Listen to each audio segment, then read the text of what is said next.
राजस्थान उच्च न्यायालय 70 शब्द प्रति मिनट हिंदी डिक्टेशन। अध्याय संख्या 55।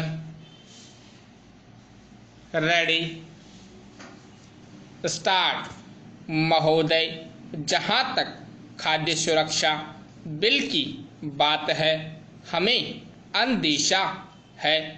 हम अपने अंदर की भावना बता देते हैं। इसका भविष्य में किसानों पर बहुत बुरा असर पड़ेगा। विराम।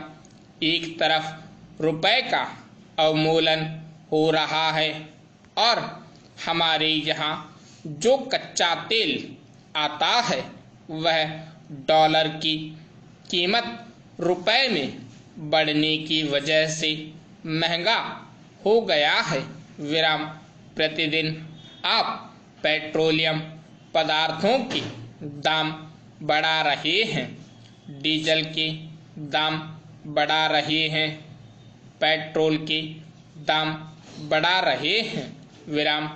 अखबारों में निकल रहा है कि सदन स्थगित होने के बाद 4 या 5 रुपए। फिर हम कहते हैं कि अब हम आत्मनिर्भर हो गए हैं। भोजन के लिए अब हमें कोई दिक्कत नहीं होगी। विराम। दूसरी तरफ जो किसान है वह उत्पादन की वस्तु है, चाहे वह डीजल हो, खुद हो, बीज हो या फिर मजदूर हो।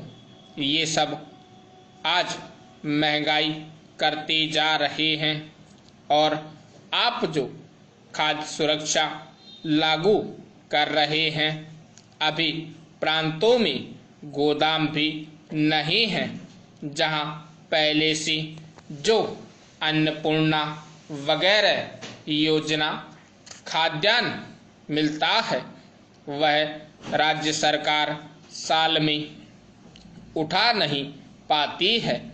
और जो आप इस नई योजना को लागू करने जा रहे हैं, आप जानते हैं कि इसके रखरखाव की क्या व्यवस्था होगी, उसकी परिवहन की क्या व्यवस्था होगी, और यदि यह व्यवस्था हो भी जाए तो जब यह सामान बाजार में चला जाएगा तो किसान के खेत का जो उत्पादित सामान होगा वह कहाँ बिकेगा, उसका खरीदार कौन होगा।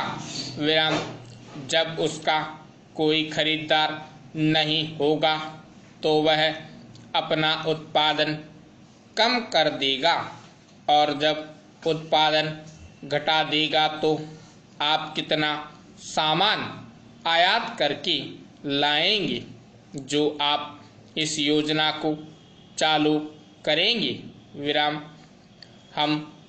हमें लगता है कि इस योजना के चालू हो जाने के बाद 1 साल की अवधि में किसान वर्ग इस योजना से आपका विरोधी बन जाएगा। विराम। इसलिए हम यह कहेंगे कि आप इस योजना की समीक्षा कीजिए और किसानों के हित की अनदेखी कभी मत कीजिएगा। विराम। यदि आप किसानों की अनदेखी करेंगे तो देश की जनता आपको कभी माफ़ नहीं करेगी। विराम। इस देश में अभी 65% किसान ही है जो किसानी पेशे से अपने परिवार की परवरिश करते हैं। किसानी पेशे से उनकी जीविका चलती है और किसानी पर ही आधारित मजदूरों की जीविका चलती है। विराम। इसलिए आप किसानों की अनदेखी मत कीजिए। विराम। इन्हीं शब्दों के साथ मैं अपनी बात समाप्त करता हूँ। विराम। स्टॉप। दोस्तों इसकी PDF आपको टेलीग्राम चैनल पे मिल जाएगी।